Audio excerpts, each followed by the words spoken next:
사랑하는 영락교회 지체들에게 주 안에서 평화 인사를 전합니다. 오늘은 2023년 8월 11일 금요일입니다. 오늘의 묵상 본문은 민수기 4장 1절로 49절까지의 말씀입니다. 오늘 본문 말씀 4장 1절부터의 말씀은 이렇게 시작합니다.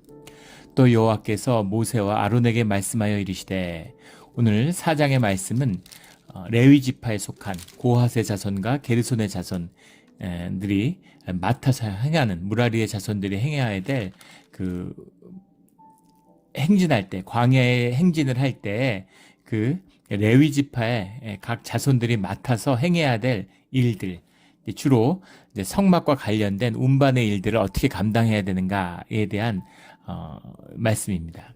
우리 출애굽기에서 이제 다루어지는 말씀과 함께하고 있죠. 연결이 됩니다. 오늘 2절 말씀에 보면 레위 자손 중에서 고핫 자손을 그들의 종족과 조상의 가문에 따라 집계할지니, 가장 중요한 지성물로 옮기는 그 임무들을 고핫 자손에게 맡겼다는 겁니다. 그런데 왜 고핫이실까? 고핫은 이제 차자죠. 사실 게르손이 저 장자고 형인데 왜 게르손이 아니고 고핫일까? 모든 걸 장자 중심으로 가면서 왜 고핫에게 맡겼을까라는 겁니다. 이건 여러 가지 의미가 있을 수 있겠죠. 이것은 이제 본질적으로는 이제 주님의 주권에 해당되는 부분입니다. 주님의 주권이 무엇인가, 우리에게 주어진 주님이 우리 재능을 들어 쓰시는 그 의미가 무엇인가 하는 것에 대해서 성경에서 가장 잘 알 수 있는 것이 마태복음 25장에 나오는 달란트의 비유죠. 한 달란트, 두 달란트, 5달란트, 10달란트 이렇게 많은 사람들마다 다른 재능을 받았는데 주님이 오셔서 그 달란트를 오히려 키운 사람을 칭찬하시고 하나를 지킨 사람을 벌 주시는 이야기죠. 정말 어려운 이야기입니다. 처음에 신앙을 얻었을 때는 그 말씀을 정말 이해하기 어려웠어요. 도대체 뭘 잘못한 것일까? 근데 그 달란트라는 것을 생명으로 보면 이해할 수 있겠죠. 그런데 또 하나는 몇 달란트를 주었던 것이 주님이 주신 거잖아요. 그런데 거기서 무엇을 성취했는가? 이야기를 요즘판으로 뒤집으면 이런 겁니다. 어려운 집에 태어나가지고 구멍가게를 맡아서 해요. 근데 그 구멍가게를 열심히 키우고 열심히 잘하는 것이나, 큰 대기업의 무슨 후계자로 태어나서 그 기업을 키워서 수많은 사람들에게 일자리를 주는 것이나, 주님에게서는 그게 초점이 아니라고 하는 것이죠. 그 생명이 진짜였다면, 그 생명이 주님 안에 있었다면 자라야 한다는 겁니다. 그 모든 것에 대한 것이 주님의 주권이고 주님이 우리를 바라보시는 것이 다르다라는 것이 들어있죠. 그런데 주님이 주신 주님의 달란트를 주님의 뜻에 따라 쓴다는 것입니다. 그리고 동시에 우리가 달란트를 받았기 때문에 그것이 우리가 누리고 또 우리가 그것을 자라나야 하는 그런 생명의 비밀이 우리의 존재, 우리의 정체성 가운데 들어있다라는 뜻이 다 있는 이야기가 달란트의 비유죠. 그래서 주님이 고핫을 쓰던 게르손을 쓰던 주님의 뜻이라는 겁니다. 그런데 게르손은 바깥에 있는 것을 옮기고, 무슨 무라리는 그 바깥에 있는 이런 폴대 같은 거 옮기고, 고핫은 안에 있는 지성물로 옮기기 때문에 고핫이 더 중요한 사람이고 고핫의 지파가 더 중요하다, 그런 뜻은 아니라는 겁니다. 또 그런 뜻이 아니라는 점이 그럼 다 똑같다? 그것도 아니죠. 왜냐하면 고핫은 누구도 감당할 수 없는 가장 중요한 임무를 맡은 것도 맞아요. 오늘 그 말씀 가운데 재밌는 것은 4장 1절에 보면 모세와 아론에게 말씀하셨다. 고핫 자손의 임무는 모세와 아론에게 말씀하셨는데, 게르손과 무라리 자손의 임무는 그냥 모세에게 말씀하셨어요. 21절에 보면. 왜 모세와 아론에게 이야기하는 것과 모세에게만 이야기한 게 뭐가 달랐을까? 이야기가 중요하고 중요하지 않기 때문이 아니라 아론과 모세에게 같이 증거한 두 명이 들었다는 건 무엇입니까? 증언이죠. 아론과 그의 아들들은 제사장들이에요. 그러면 왜 굳이 아론과 그의 아들들을 구별해서 그 일들을 다시금 되새기게 했을까? 왜냐하면 그 일을 잘못 처리하면 죽기 때문입니다. 성물을 잘못 따르면 죽어요.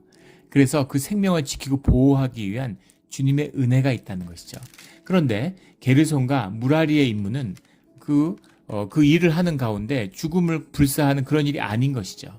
그래서 그 일은 덜 중요한 것이 아니라 덜 세심해도 괜찮은 일이다라는 의미입니다. 어떻게 비유할 수 있을까요? 이 이야기를. 같은 한전에서, 한국전력에서, PG&E에서 일해요. 그런데 원자력 발전소에서 일하는 사람과 화력 발전소에서 일하는 사람은 다르죠. 수력 발전소에서 일하는 사람은 다릅니다.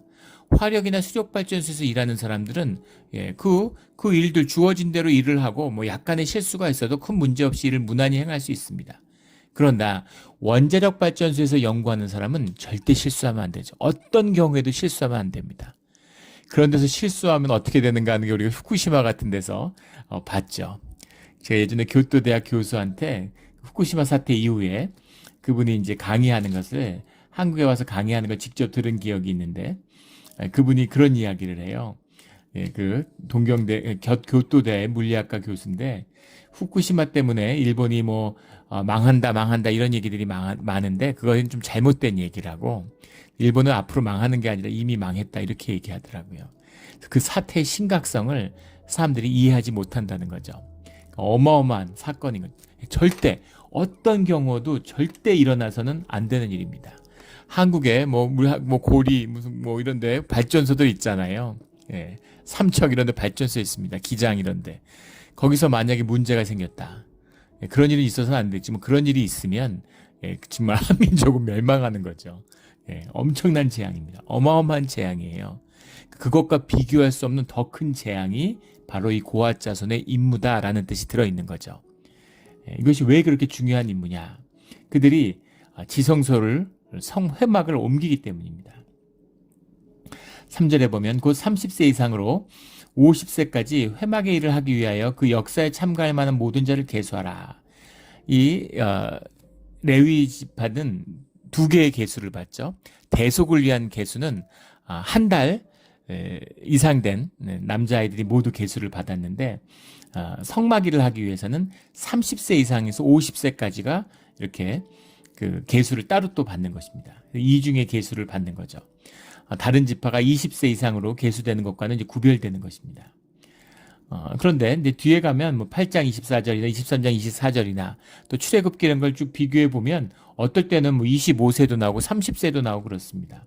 25세가 30세가 나서 기준이 옮겼다는 얘기가 아니라 25세도 20세도 일을 하는 거예요. 그런데 그것이 이 일의 책임자는 아닌 겁니다. 어시스턴트죠. 그러니까 아버지가 일하는데 아들이 와서 도와줄 수 있죠. 하지만 그 책임은 아버지 책임이죠. 아버지가 월급 받는 거죠. 아버지가 일하는 걸 아들이 도와줬다고 해서 아들도 같이 직원이 되지는 않습니다.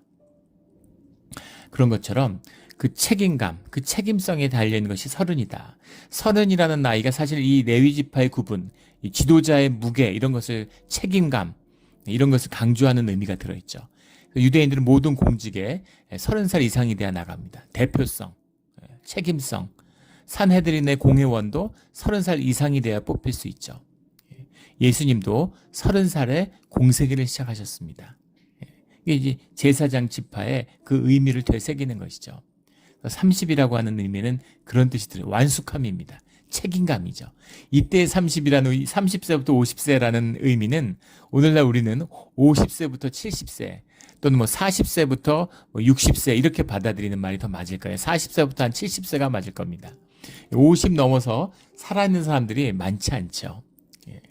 우리가 하도 이 장수 시대에 살고 있어서 이제 그 감이 떨어지는데 지금 70살 뭐 고대로 갈 것도 없습니다. 지금 2020년 23년에 70살이라고 하는 나이는 83년에 50살하고 같은 연령대별의 위치에 있다는 거죠.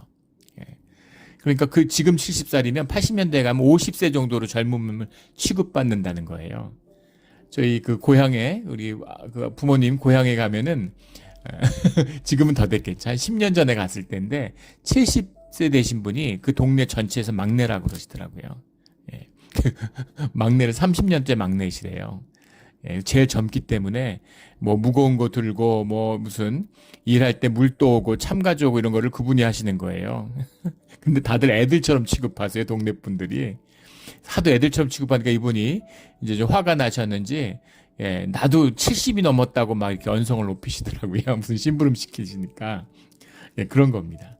그래서 이때의 의미, 이 30이라는 건 지금의 50의 나이 같은 자녀가 다 자랐고 자녀들이 또 독립해서 자녀를 낳고 이런 어떤 종족을 거느리는 그 책임성, 대표성 이런 걸 가진 사람이다. 그 집안을 대표할 수 있는 사람이다. 결혼 안 하면 우리나라 전통 문화에서는 애 취급하지, 애라고 보는 겁니다. 나이가 몇 살이든. 결혼을 해서 가정을 이뤄야 어른이 된다, 이렇게 보는 거죠. 이런 것처럼 손주를 보고 자식을 독립시켜야, 요즘은 이제 애들 대학 보내면 그래도 부모 역할 다 끝났다. 뭐 요즘은 또 뭐 시집장가 보내야 부모 역할 끝났다. 한국 같은 경우는 그런 식의 책임감, 그런 식의 대표성, 그것을 30세란 나이가 갖는다. 그렇기 때문에 이 레위 지파 중에서 고아 자손들, 그들이 그 성막의 일을 하기 위해서는 뭐 무라리도 마찬가지고 게르손도 마찬가지지만 이 회막의 일을 감당하기 위해서는 30세라고 하는 나이가 있어야 된다라는 거죠. 그러니까 이 일에 얼마나 무게감 있는 일이고 이 일을 얼마나 중시해야 하는지, 그 민족을 대표해서 산헤드린의 공회원이 돼야 될 나이, 장로가 될 수 있는 나이, 그런 나이에 이 회막의 일, 물건 옮기고, 아니 무슨 회막 해체하고 그 벽 해체해서 옮기는 일인데 그 건설 현장에서 쓰는 말로 노가다잖아요. 힘쓰는 일이에요. 젊은 사람이 힘을 잘 쓰겠습니까? 나이 든 사람이 힘을 잘 쓰겠습니까? 40, 50 된 사람이 짐을 잘 옮길까요? 20살, 뭐 15살 된 애들이 짐을 잘 옮길까요? 그런 얘기가 아니다라는 뜻이 들어있는 거죠. 이것이 근본적인 레위 지파의 일, 성소의 일을 보여주는 겁니다. 그 말씀의 뜻이 4절에 나오는 고핫 자손이 회막 안에 지성물에 대하여 할 일은 이러할지니라. 그 일을 하기 위하여 3절에 그 역사에 참가할 만한 모든 자, 그 역사라고 해석하니까 앞에 회막의 일을 받는 것처럼 되어 있는데 그게 아니라 그 역사의 원문의 뜻은 차바르라는 말입니다. 차바르라고 하는 말이 전쟁이에요. 군대, 전쟁, 월페어, 아미 이런 뜻입니다. 이게 무슨 말이냐면 병역의 의무, 병역에 참가해야 될 자인데 이 회막을 옮기는 자들은 거기서 면제된다, 이런 의미가 들어있는 거죠. 지금 행진을 하고 전쟁을 하고 전쟁만큼 중요한 게 뭐 있어요? 나라도 마찬가지잖아요. 안보에 관련됐다. 그럼 모든 것이 그것으로 끝이 납니다. 뭐 경제적으로 이문이 있던, 뭐 외교적으로 어떤 관계든 아무 문제 없죠. 안보상의 문제다. 안보상으로 규제를 한다. 미국 정부, 미국처럼 민주화되고 또 미국처럼 자본주의가 성숙한 나라인데, 그런데 정부에서 안보를 이유로 수출 규제를 하죠. 상상할 수 없어. 어떻게 민간 기업의 절대 소유, 사적 소유의 절대권이라는 게 이런 자유주의, 자유민주주의 질서의 기초인데 그걸 어떻게 정부가 규제할 수 있느냐. 안보에 관련된 일이면 가능한 거죠. 미국처럼 법의 공정성이 철저한데 안보에 관련된 일이면 영장 없이 사람을 6개월씩 구금할 수 있습니다. 페이트리어 액트 이런 뭐 악법이라고 비난하는 사람도 많지만 안보의 중요성이죠. 근데 전쟁을 앞두고 있는데 전쟁에 나가야 될, 특히 30살 이상이면 지휘관이 돼야 될 사람들이잖아요. 그런데 그런 거 다 면제해주고 너희는 회막일만 열심히 해, 이렇게 되는 거죠. 왜냐하면 회막일이 전쟁보다 더 중요하기 때문입니다. 회막일이 일그러지면 전쟁 아무리 군사 준비하고 무기가 뛰어나고 무슨 준비를 해도 전쟁에 이길 수가 없어요. 이게 핵심입니다. 가장 중요한 일이기 때문에 병역을 제해주는 거죠. 무슨 특권도 아니고 뭔가 편의도 아닙니다. 일의 중대함이에요. 이 일을 심각하게 받아들여라. 이 일이 얼마나 중요한 건지 너희가 깨닫고 깨달아도 부족하다라는 뜻이 들어있는 거죠. 그 의미가 회방 안의 지성물이라고 번역한 이 단어입니다. 코데시 카다심이라는 말인데 지성소를 뜻하는 말이죠. 어떨 땐 지성물, 지성소에서 쓰이는 물건을 가리킬 때도 쓰고 지성소를 가리킬 때도 쓰고, 또 우리가 이제 레위기를 보다 보면 그 소재물에 대해서도 이 표현이 나옵니다. 코데시 카다심이라는 것이 하나님의 임재죠.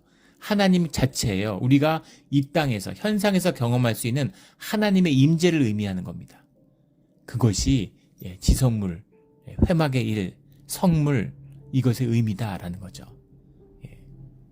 이 성물을 절대화한다는 의미가 아닙니다. 인간은 현상의 존재니까 현상을 바라보니까 막 성물이라고 그래가지고 그걸 막 절대화해요. 그래서 뭐 역사적으로도 뭐 그 토리노 성당인가요? 토리노 수의라고 해서 예수님을 덮었던 천이라고 해서 막 그걸 절대시하고, 가톨릭에서 또 롱기누스의 창이라고 예수님이 옆구리를 치는 창이다 이래가지고 또 막 그걸 막 절대시하고, 그런 게 아니라는 겁니다. 무슨 의미가 있어요? 그러나 주님이 함께 하시면, 주님이 성배가 있느냐 없느냐, 주님이 물 거기다가 주님이 함께 하시기 때문에 귀한 것이지 성물이 따로 있는 게 아니잖아요. 뭐가 그게 특별히 인간이 구별해서 귀한 것이 아니죠. 주님이 받으시고 주님이 함께 하시기 때문에 귀한 것입니다. 그래서 그 주님의 임재 그 자체가 회막에 지성소에 띄시기 때문에 그 지성소의 지성물, 이것의 의미가 얼마나 중요한 것이냐라는 거죠. 뭐 이것을 다룬다는 건 깊은 이야기입니다. 이 말씀을 나눈다고 다 받을 수 있는 것도 아니죠. 이 지성물, 오늘 말씀 가운데 가장 15절에 가면 심지어 고핫 자손들도 성물은 만지지 말라. 그들이 죽으리라. 죽으리라 라는 말씀이 나와요. 20절에 가도 그들이 잠시라도 들어가서 성소를 보지 말라. 그들이 죽으리라. 그 성소라고 해석했는데 성물을 의미하는 거죠. 이 안에는. 지금 움직일 때니까. 장막 안에 있는 것인데 1년에 지성소에 들어갈 수 있는 것, 휘장을 걷고 지성소에 들어갈 수 있는 것은 단 한 번입니다. 대속죄일이죠. 대제사장밖에 못 들어가요. 근데 대제사장이 제대로 속죄를 못하고 들어가면, 죄를 가지고 들어가면 그 안에 들어가자마자, 임재 안에 들어가자마자 죽는 겁니다. 그래서 몸에다 방울을 달고 그리고 발목에다가 끈을 묶어가지고 들어가는 거죠. 그래서 딸랑딸랑 소리가 나면 살아있구나, 소리가 안 나면은 죽었구나, 그리고 밖에서 밧줄로 당기는 거죠. 누가 시체 가지로 들어가면 다 죽는 겁니다. 하코데시라고 성소를 썼는데 성물을 의미하는 거죠. 그런데 그것을 옮기는 것, 1년에 한 번 들어가지만 하루 만에 옮긴 일도 있고, 광해 행진을 보면 한 달에 옮길 때도 있고 1년씩 머물 때도 있고 끊임없이 이동합니다. 그때마다 계속 거두고 접어야 되잖아요. 물론 이제 그 주석가들, 뭐 역사적 기록에 보면 이 유다의 전승 이런 걸 보면 주님의 그 빽빽한 구름, 주님의 임재가 이 지성소에 함께하고 있다가 이 지성소가 이제 움직이기 위해서 휘장을 거두면 그 구름이 이제 그 무리의 전체 앞으로 이동해서 구름 기둥이 무리를 인도해 가니까 주님의 임재이기 때문에, 그래서 그 휘장을 걷고 나서 성물과 함께 할 때, 지성소가 움직일 때 그때 아무도 죽지 않았다, 뭐 이런 이야기를 합니다. 이것은 이제 비유적인 표현이고 현상적인 표현인 거죠. 무슨 주님의 임재가 구름이고, 구름은 뭐 다 주님입니까? 주님은 구름으로만 임재하시나요? 주님 마음이시죠. 주님의 주권이에요. 그러나 그 구름으로 표현하는, 뭐라 말할 수 없는 빽빽한 구름, 주님의 임재죠. 소멸하지 않는 불, 뭐로 표현하겠어요? 사람이 자기 경험 안에서. 금붕어가 물속에서 사람을 봤습니다. 사람을 봤는데 눈에 보이는 대로 금붕어가 인식할 수 있을까요? 사람이 팔이 있다는 걸 금붕어가 인식할 수 있습니까? 금붕어는 팔이 없는데. 금붕어가 와서 자기가 사람 본 얘기를 뭐라고 할까요? 지느러미가 없어, 이렇게 얘기할 수는 있겠죠. 근데 팔이 있던데 그렇게 이야기할 수는 없습니다. 참 이게 답답한 일이죠. 개떡같이 얘기해도 찰떡같이 알아듣는 성령의 인도하심이 있기를 주의 이름으로 축원합니다. 항상 이 주님의 말씀을 나눌 때는 그런 어려움이 있어요. 주님의 임재 자체가 상징하는 것이 초월이죠. 우리가 주님을 만난다는 것이 초월이에요.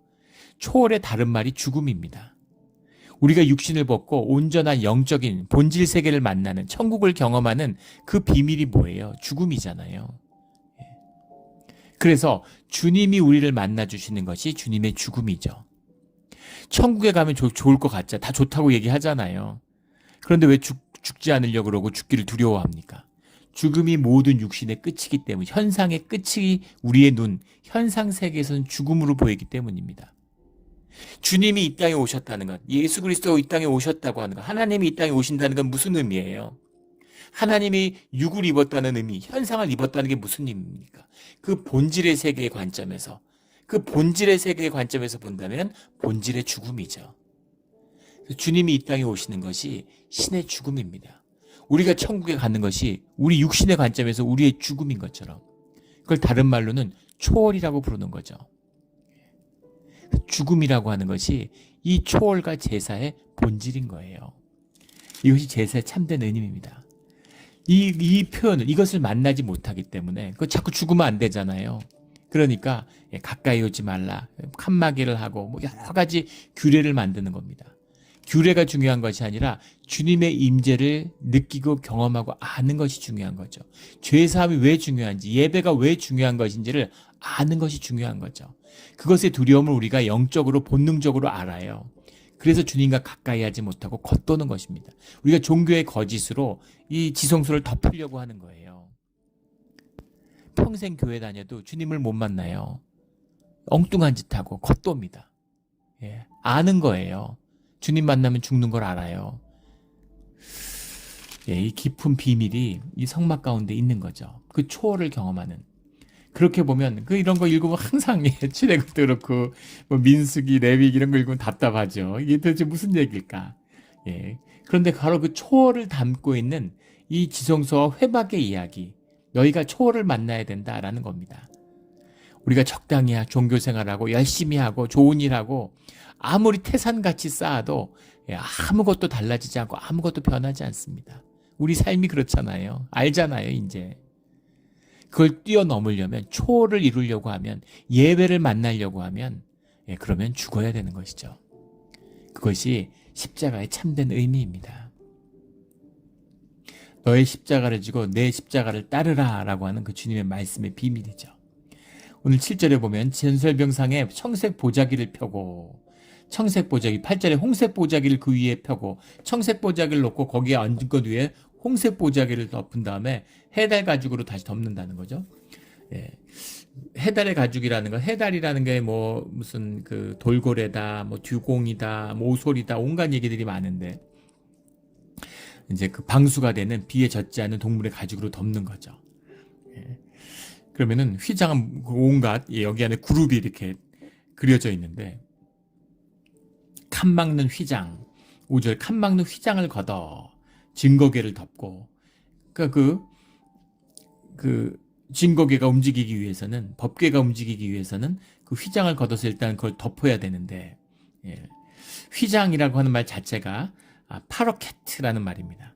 파로케트라는 말이 이제 뭐 영어로 veil 이렇게 해석을 했는데, 현상적인 것이고 원 의미가 막는다라는 말이에요. 근데 무자비하다 이런 뜻이 들어 있습니다. 그냥 막는 게 아니라 무자비하게 막는 거예요. 예. 발도 못 딛도록 출입 금지 이렇게 해놨는데 정말 무자비하게 아무도 못 들어, 발 하나 못 들이도록 무자비하게 막는 것, 절대 못 들어오는 것, 절대 넘을 수 없는 것, 이것이 이제 휘장인 것이죠. 근데 칸 막는 휘장의 의미예요. 그걸 덮는데, 그것을 이제 청색 보자기로 덮는다라는 것도 표상이 들어있는 것이죠. 하늘색이죠. 청색이라는 건 하늘색이 의미하는 것, 하늘이 의미하는 것은 초월입니다. 초월성, 우리가 현상에서 경험할 수 없는, 현상으로는 도저히 알 수 없는 그 초월이죠. 우리가 사랑을 해보면 초월을 경험하잖아요. 죽음을 통해서도 경험하지만, 사랑에 빠지면 다른 세상을 경험하죠. 막 새들이 노래하고 동네 개가 웃고 있고, 이상하다, 개가 웃을 리가 없는데, 그런 거죠. 꽃들이 노래하고, 꽃들이 노래를 하네. 진짜 하잖아요. 사랑에 빠지면 꽃들이 노래하는 걸 듣죠. 말도 안 되는 건데 그런 일들이 벌어지는 것, 초월입니다. 그 초월을 경험하는 것이 하늘이죠. 성경에서 하늘, 땅, 육에 속했느냐 영에 속했느냐, 본질의 것이냐 현상의 것이냐, 그런 초월을 상징할 때 청색을 의미하죠. 홍색이라고 하는 것은 이제 죽음이죠. 죽음입니다. 희생, 죽음을 상징하는 것. 피색, 붉은색이잖아요. 청색과 홍색으로 덮고, 그것을 보이지 않는 이 해달 가죽으로 덮는 것이죠. 그래서 성물을 만지지 말라, 그것은 죽으리라. 성물을 보지도 말라. 20절에 잠시라도 들어가서 성소를 보지 말라 이렇게 했는데, 잠시라도라는 해석이 케발라라는 말이에요. 발라라는 말이 스왈로우, 삼키다 이런 말입니다. 영어 성경에 even for a moment 이렇게 해석을 했는데 좋은 해석이죠. 침을 꼴깍하는 순간, 침이 꼴깍하잖아요, 자기도 모르게. 그런 순간일지라도 그 성소를 들여다보거나, 궁금하지 않겠어요? 대제사장 말고는 법궤를 본 사람이 없어요. 얼마나 궁금하겠습니까? 그런데 고아 자손들이 수천 명씩 뭉쳐서 그 일을 해가고 있는데 혹시라도 보지 말아라 하는 거죠. 보면 너희는 죽는다는 겁니다. 살아서 선상 가운데서, 우리 삶 가운데서 주님이 우리와 함께 하기를 원하시는 거죠. 그걸 위해서 주님이 십자가의 죽음으로, 신의 죽음으로 우리와 함께 하시는 겁니다. 본질을 죽이고 현상을 긍정하시는 거예요. 창조가 뭐예요? 주님의 죽음입니다. 그 초월을 뛰어넘는, 왜 그렇게 하실까? 사랑이죠. 사랑의 초월의 다른 이름이 사랑이잖아요. 주님이 우리를 사랑하시기 때문에 그 십자가를 우리에게 오셨다는 겁니다. 그것이 죽음을 뛰어넘어서 주님과 우리가 하나로 만나기를 원하는, 우리 예전에 그 탈북자의 이야기를 한번 주일 얘기 나눈 적이 있는데, 그 오랜 세월 중국에 왔다가 이제 한국에 탈북해서 자원봉사 열심히 하는 운전기사 하면서 그 탈북 청년의 이야기를 나눈 적이 있습니다.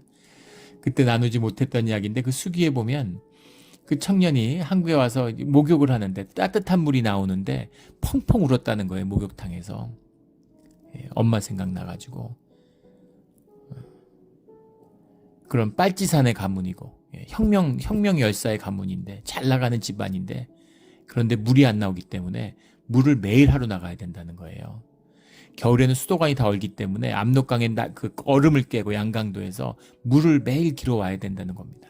그 고달픔, 그 고생을 평생 하고 지금도 하고 있는 엄마를 생각이 나니까 그 목욕탕에서 따뜻한 물이 나오는데 눈물이 펑펑 쏟아지더라는 겁니다. 사랑이죠. 하나 되는 마음이죠. 어떻게든 어머니를 모시고 와야 되는데, 어떻게든 죽음을 무릅쓰고 어머니를 모시고 오고 싶은 거죠. 그 마음입니다. 또 자식이 탈북하라고 부모가 돈을 모아주는 거죠. 자식 탈북하면 부모가 어떻게 돼요? 교화소에 끌려가고, 사상범으로 수용되고, 자기가 이룬 삶의 모든 북한에서 이룬 게 다 날아가고, 그런데 자식은 인간답게 부유하게 잘 살기를 바라는 부모의 사랑이 있는 것이죠. 그런 사랑과 사랑이 만나는, 죽음과 죽음이 만나는, 그것이 십자가의 비밀이다라는 것을 만나게 됩니다. 그 주님과 함께하는 십자가가 있기 때문에 우리가 예배에 설 수 있는 것이죠. 하지만 그렇다고 해서 칩그레이스, 미국의 복음주의 이런 것처럼 주님이 다 했기 때문에, 주님이 죽었으니까 우리는 아무것도 할 거 없다, 그럼 말도 안 되는 소리들을 하는 거죠. 마귀의 짓입니다.